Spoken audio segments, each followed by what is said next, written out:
This is Truth Be Told. That not only are there reptilians here, new evidence of UFO fleets. We were close to nuclear war. To help you transform so that you can live your highest truth. We're not being told just because we're not ready for it. Geostations of frequency, vibrational. Axis of the world is going to change. UFOs increase. Visitations.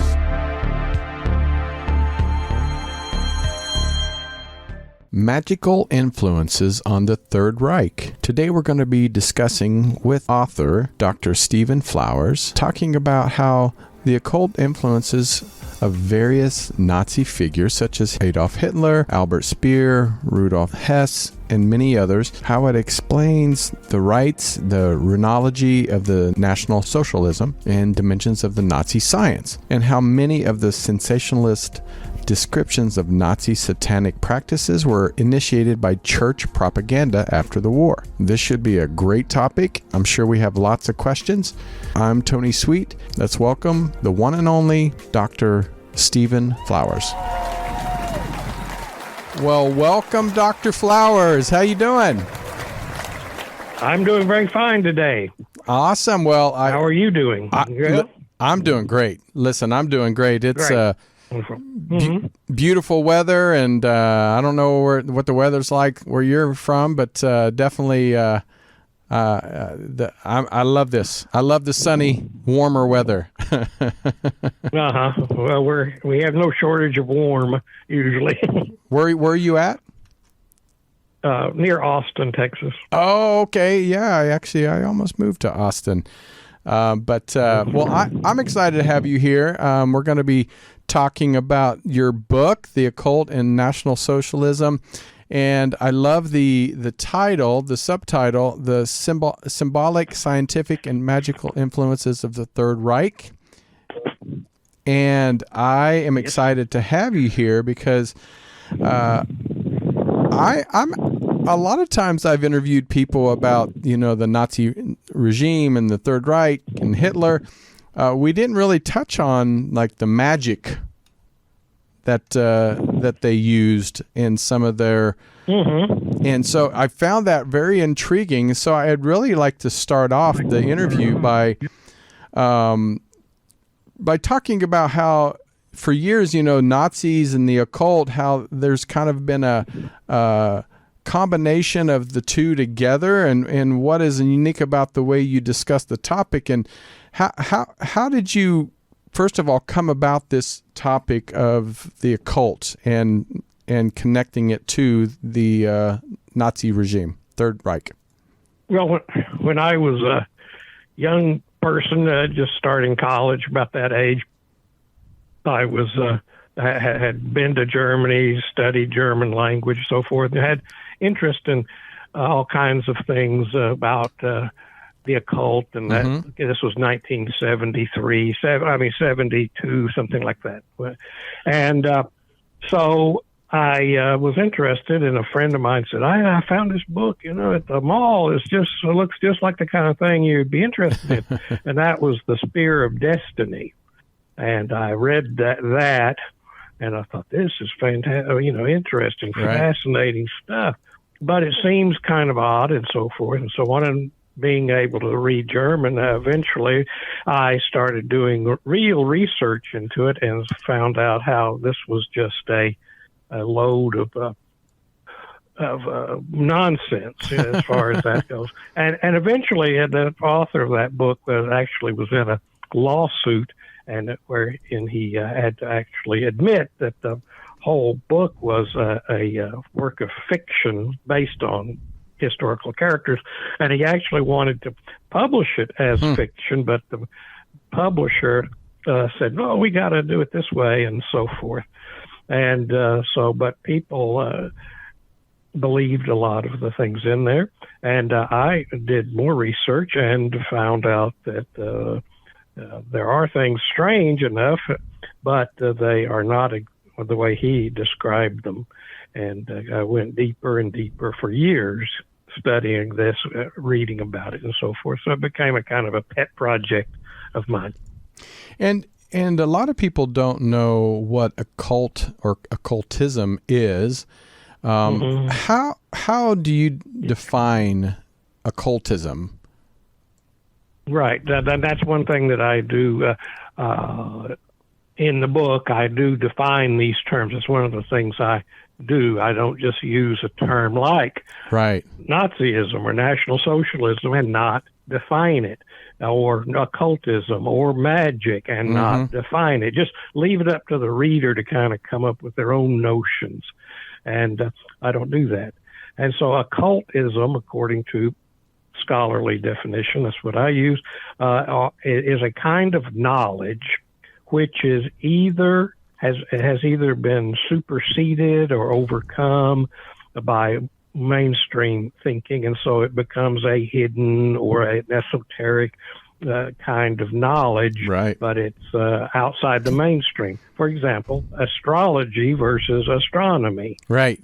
Astrology is occult, but astronomy, but at one time, not that long ago, the two were the same. Right. The people, scientists, as it were, believed in what we call astrology today. And so it becomes occult. And then there are also kinds of knowledge which haven't become part of the mainstream, but are, so at the time someone is expressing the idea, it is outside the norm of thinking. For example, in the case of the Nazis, the kind of things that Hitler and pioneered are things that we would today call advertising or psychology or the kinds of things. But he saw it as a kind of a hidden knowledge. It's kind of interesting that his book, Mein Kampf, actually contains explicit references to things such as, he says, we have to have our meetings at night because in the nighttime, people's minds are more susceptible to suggestion. Right. I mean, he comes out and says this kind of thing in the book. Everybody had the book, but few people read it. He wrote it for just a few people whom he was trying to convince he's the smartest guy in the room. You know, he has knowledge that no one else has and can do the kind of thing. And so that he proved that point to his minions, you know, and so that's an example of something that at the time in the 20s, let's say, was a kind of an occult idea. Well, it wasn't that far back that psychology and the works of people like Freud and Jung and so forth were just ascribed to a kind of an occult kind of thinking. It wasn't medical mainstream. People had a long time to accept these things, and eventually, of course, they did.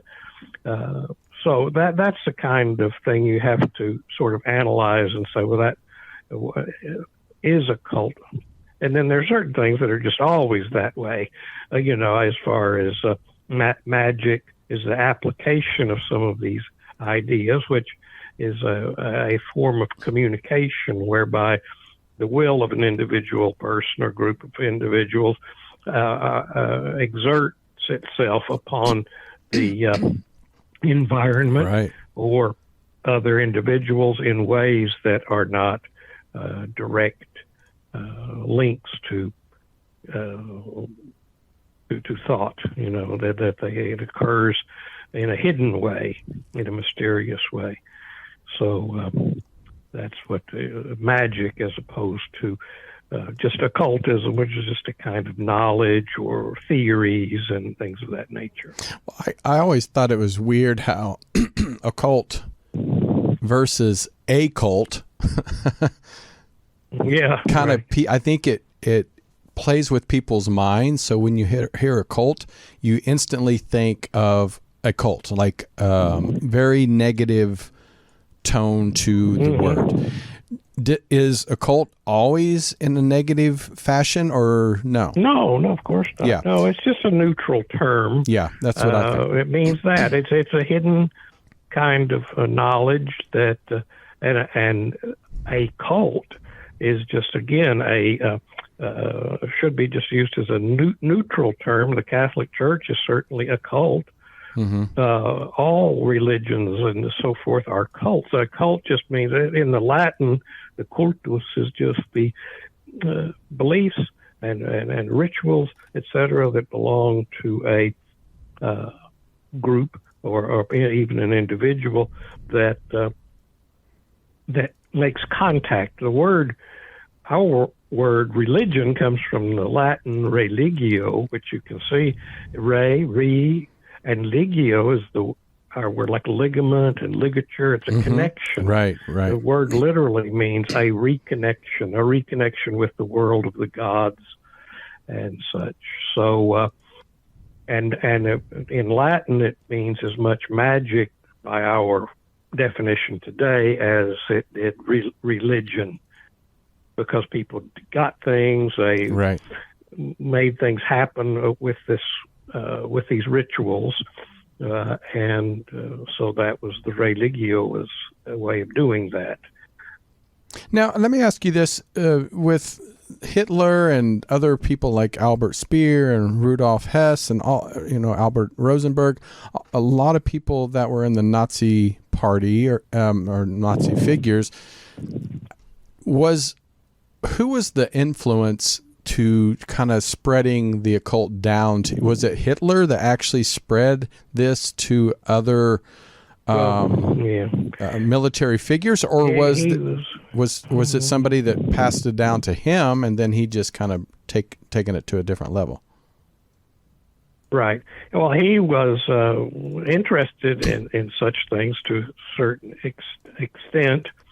We know there's a book which he had, which the author's publisher had sent to him, called Magic, and this book was found in the bunker after the end, and he had taken and emphasized, and he had it from 1932. Oh, wow. Not 1932, from 1922 all the way to the bunker. He had it for almost the whole duration of the party and everything. So, and he did apply this kind of knowledge, but it is not the kind of book on magic you would expect to see. It's very obtuse and difficult to understand, but he understood it and how to use it.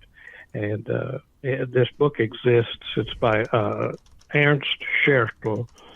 Is the author, and the book has been translated, but very poorly, and with missing parts, not intentionally, and so forth. So I have retranslated with a big introduction, mainly to separate this individual Schertl from Hitler.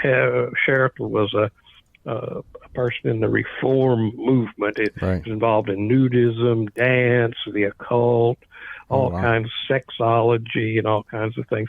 And the Nazis actually stripped this guy of his PhD and forbid him to publish and so forth and so on. So he was not a favorite of Hitler's, but his book was used and applied. And so I want to, in my book about it, I want to bring, and I have some things in the book we're talking about Ernst Schertl and some basic ideas about it. So it's quite a bit in there about this topic. Yeah, and this movement, the occult movement, I mean, this how far back can we go? But I know the foundations of the movement of maybe of what Hitler, and then was it kind of laid in the 19th century, or is this? When was that's when the roots of it are. I mean, most of the Nazis, the men that made this organization up, belonged to a generation that were mainly born in the 1890s, thereabout, in the 1890s, that kind of age group. And these people grew up in a generation in Germany through that time period, right on up to the 30s, when the Nazis sort of change things. And it was something called the Reform Movement. And this is the origin of all the things we think of as like the hippies and that kind of a thing. Right. Actually, there is a direct connection. Well, natural foods, organic, alternative spiritualities, back to nature, nudism, all kinds of things. I also have a book coming out on that subject called The Reform of Life. And so that's, I'll have a substantial study on that.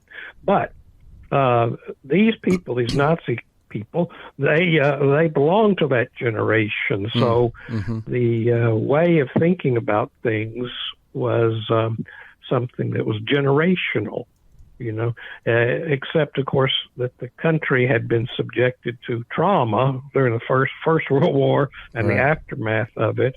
And so it's kind of like as an individual might, through trauma, traumatic experiences, come about so that they do aberrant things in their lives, right, because of the trauma they suffer. It's not an excuse, but it is an explanation as to, and so the Reform Movement is certainly not something that's like naturally going to lead to something like Nazism, no. But it does say that the person who has adopted these ideas are ready, willing, and if possible, able to apply very radical solutions to their personal and or social, cultural problems. And so it's a use of these ideas, but aberrant or sort of pathological uses of it, I would say. And we're not immune to that sort of thing today by any means. So I also have written a book that's out there called The Occult Roots of Bolshevism, which is about Russia and sort of that side of things. Similar to this book, it's shorter, but nevertheless, that was equally some of the more radical and strange things were going on in Russia than the Nazis were doing, and so there's always, with radical or extreme political ideas, especially back in the early part of the 20th century, often gravitated towards this kind of thinking. And again, we are not immune to it. Irrational, let's just say it's an irrational response to real problems. Well, which doesn't necessarily mean it's wrong. Right, I mean, the irrational of it.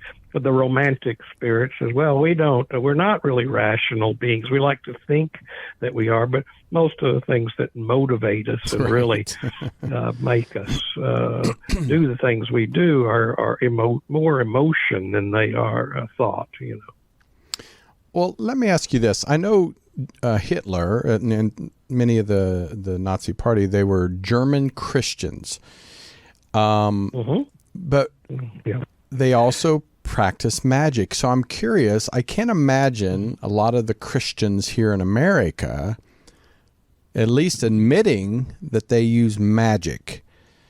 So what was the Christianity for them being okay with using magic in their rituals versus how we... I would say this. Yeah, in the 25 points of the National Socialist Party, which I have in the book, because again, it's like define what a Nazi is. People say, "Oh, you're a Nazi." Well, what does that mean? Right. And so I put those 25 points in there to say this is what they stood for. This is what their program was.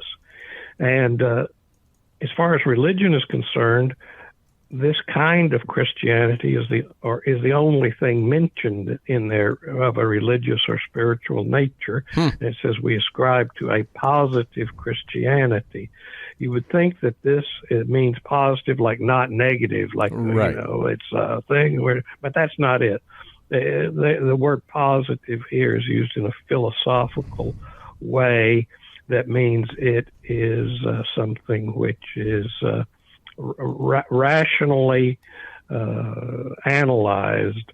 And so the positive Christians were people who, for example, said, well, the Bible and Jesus and all this kind of thing are subject to the analysis of history, and they were critics of standard kind of Christianity. But some of the things they came up with, they worked from within the Catholic, or mainly the Protestant church, though, and it was like ideas like Jesus was a man, but he was not a Jew. He was the bastard son of a German Roman legionnaire, for example. And he was an Aryan Jesus, see, and that sort of thing. This is the kind of thing that they would twist around the stories or make up new stories. But this came from scholarly work that was done by professors in the religious studies of Germany of the time. And so the kind of magic we basically talk about is not just summoning demons or devils or angels or all the kinds of things we kind of think about there, but rather the application of symbolic instruments, visual, verbal, etc., in order to bend the universe and other people to your will. That's the whole idea of the magic that they applied. And so this was not foreign, as it were, to Christianity as practice, because that's what the rituals and the liturgy and all this kind of thing are based on. There is a thing in the Roman Catholic Church historically called a votive mass, and that is a mass which is said with the intent of causing something to happen, victory in battle, the death of an enemy, etc. It's pure, what we would call sorcery, but the mass ritual is used for this purpose. It's called a votive mass. And so it's not, in casting out demons and devils, such as exorcism. Right. There's a great book by a scholar from years ago called Jesus the Magician. And if you study the Bible, or just read it, the story of Jesus, he was a teacher, apparently, or if he existed at all, of course. But he was a teacher, like Sermon on the Mount, etc. But most of the things we hear about in the book that he does are magical acts, casting out unclean spirits, for example, healing. That's what they, in their day and time, that's what was believed caused disease. It wasn't that you were blind, it was you were possessed by a demon of blindness. And so by casting out that unclean spirit of blindness, which causes malady, then you will be cured. That was the technology that was being used as described in the contemporary texts that we have there. And so magic and Christianity are not far apart. Now, when Protestantism comes into being, well, that became much less magical, right? Right. Because of the rituals of Roman Catholic Church are very magical in their nature. I was going to say that, yeah. For example, the Mass itself, or the Eucharist, is a summoning of a spirit, the Holy Spirit, and the infusion of that into objects, blood, into the wine and to the bread, and then the believer ingests this transformed or transubstantiated substance, and therefore by contagion, the magical theory would go, that is by touch, by touch to that, ingestion in this case, you become more like that thing. You open yourself to that influence. So that's pure magic as far as the theory. It is also the explanation, by the way, as to why women can never be priests in the Roman Catholic Church, because the Holy Spirit is considered to be, or is even grammatically, it is a feminine entity. And according to the sexual polarity that is used in the Mass, the priest is the one who attracts this and manipulates it, and that acts on a kind of a sexual polarity. Right. So male, female. So if you had a female, it would be like two negative poles of a magnet. They would repel one another. That's the theory. That's why they won't come out and say this, because they will say, "Oh my God, well that is really weird," right. you know. But of course, these doctrines come from ancient and medieval times. They're not modern thinking at all. Well, I'm going to ask, because even in the Catholic Church and, other religions, and then I'm going to switch it back over to the magic part. You have the Pope, you have the bishops, and then in magic you have sorcerers and sorceresses, and you have people that are kind of leaders in the rituals. With the Nazi Party of using these occult magic, was there people that were trained to lead these rituals? And then I want to get into the actual rituals. Yeah, but they weren't. They weren't.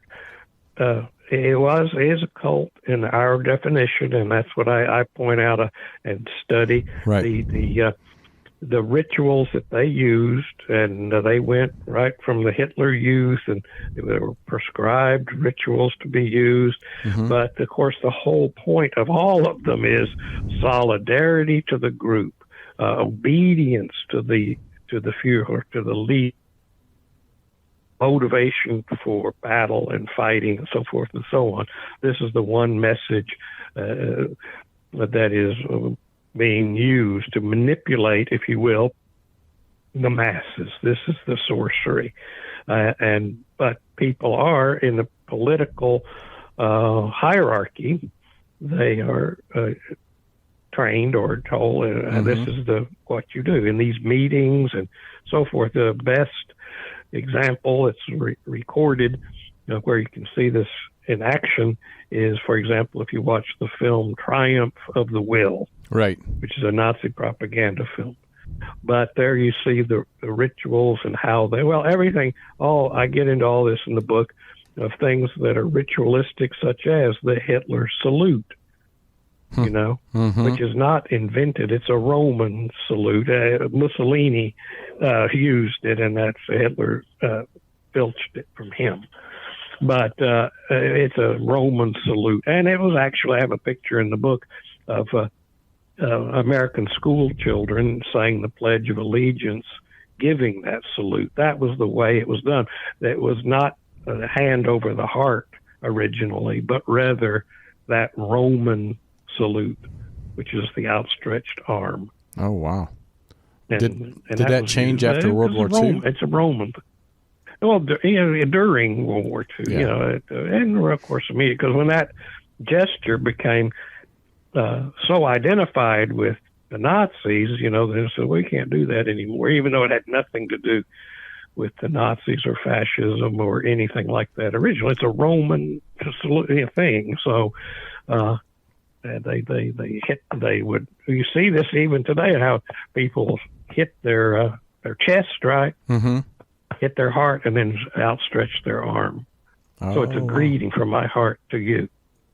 Wow, I did not know. So, but that's a ritual, right? And it's like this ritual was orthodox. You must do this. I have a friend, a guy that I know. His father was kicked out of Germany, and he was just a kid. This guy, but because he would, the Nazis had police figures that would survey the populace, and if they weren't behaving properly, kind of like what you have in Iran or whatever, this moral police, he didn't give the Hitler salute, this guy. So he was brought in, questioned, blah, blah, blah. And he was kicked out of the country. You know, I mean, he was made a non-citizen for not following the rituals. So they're very serious. Yeah, I take it they were. Yeah. So, but these were ritual.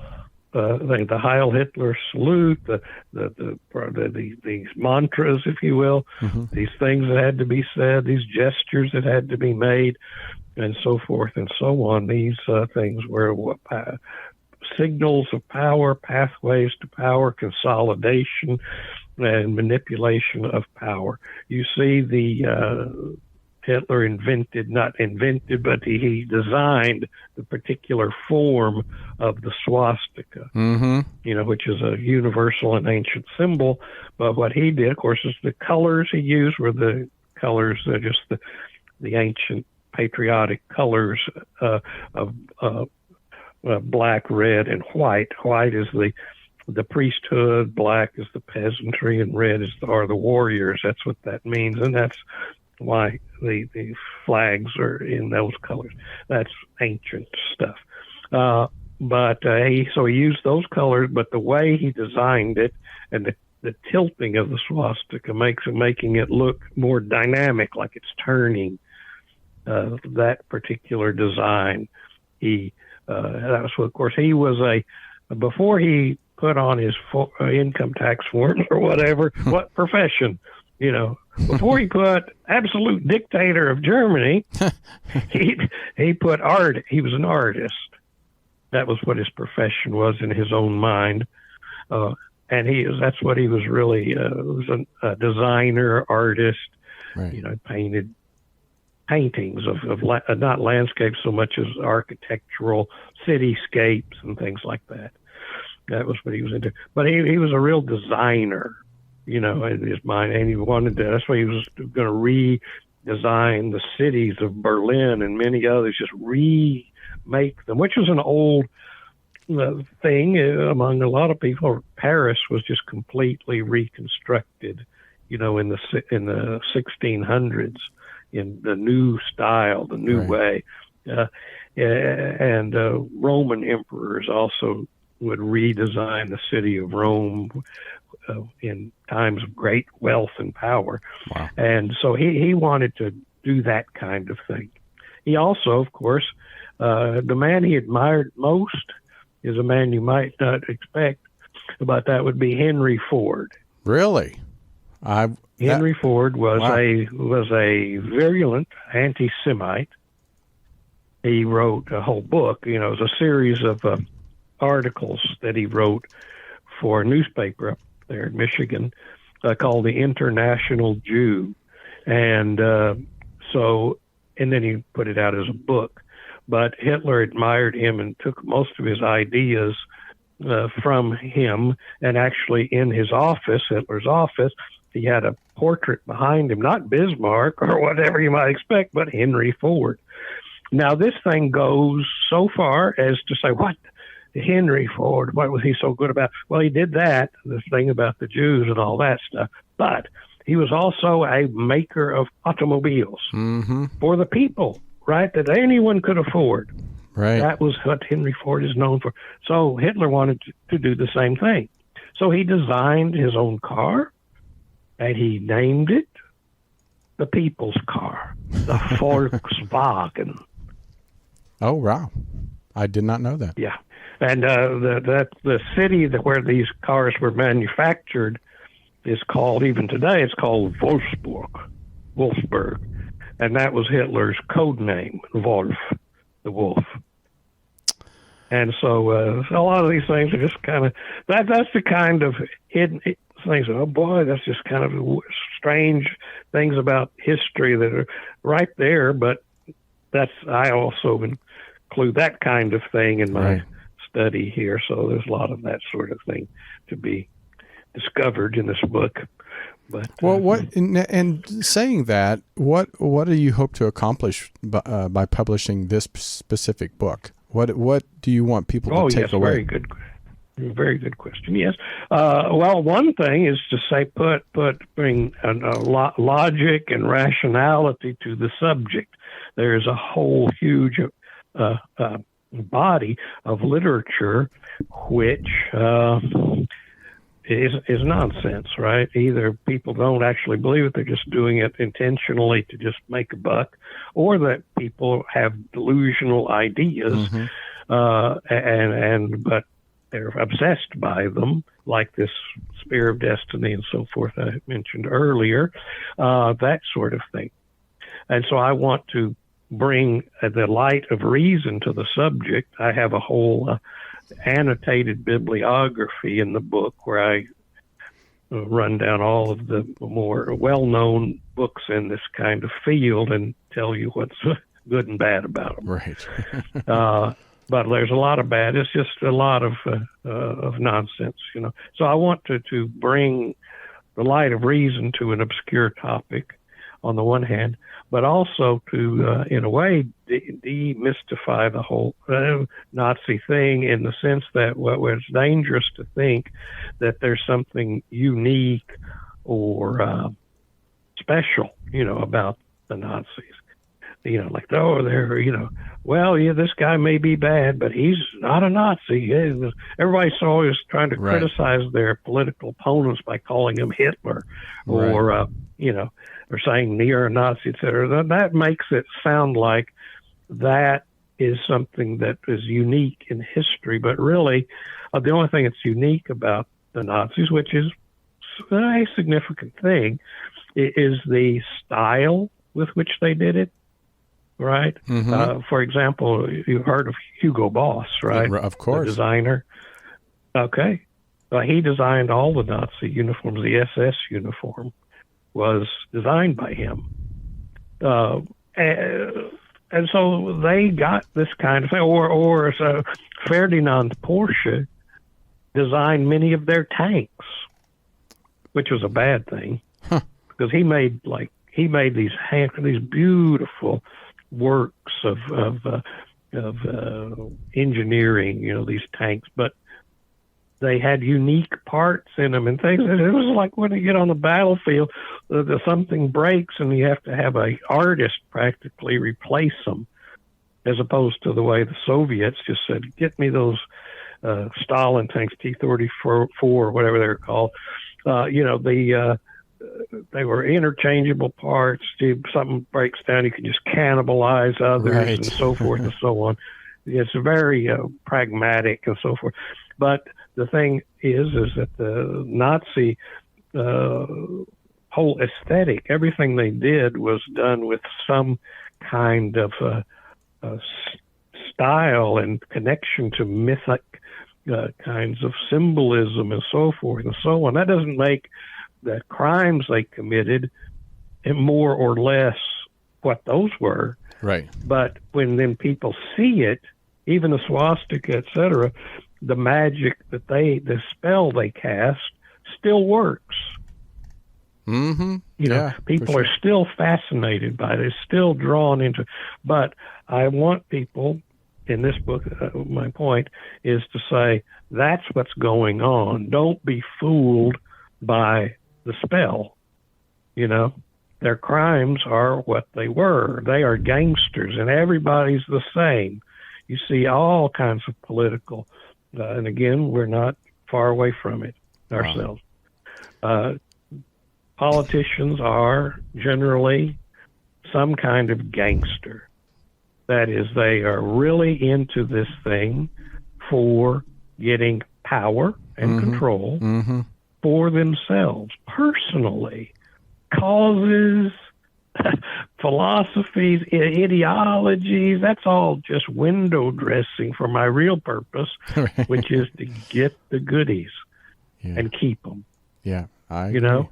I agree. So, you know, in that sense, okay, the Nazis just looked more stylish and more, you know, just a better image as far as effective image as opposed to others.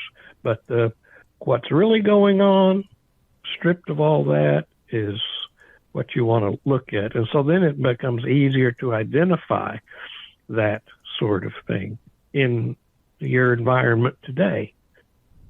So that's another sort of underlying reason I wrote it, but mainly, like a lot of things, I'm a trained scholar, Germanist, so forth and so on. So I just write about things that are interesting to me that I can do a good job of doing. And well, so you definitely do. Put you with all the books you've written, and you definitely can tell you're passionate about it. And for all our folks that are listening today, we'd love to let them know where to get the books. And I can't wait for your new book to come out. But in the meantime, where can people go to find your books? Well, if you go to seekthemysteries.com, seekthemysteries.com, or really that's where you can then go there to see some of the descriptions of everything. But really, you just go to Amazon or wherever kind of books are sold. But the way I do it is I publish with Inner Traditions, Wiser, so forth, and Arcana Europa, which does some really excellent work. Arcana Europa Publishing, and then I also have my own imprint called Lodestar, but all of the books, they're all there together. For anything I've written at seekthemysteries.com.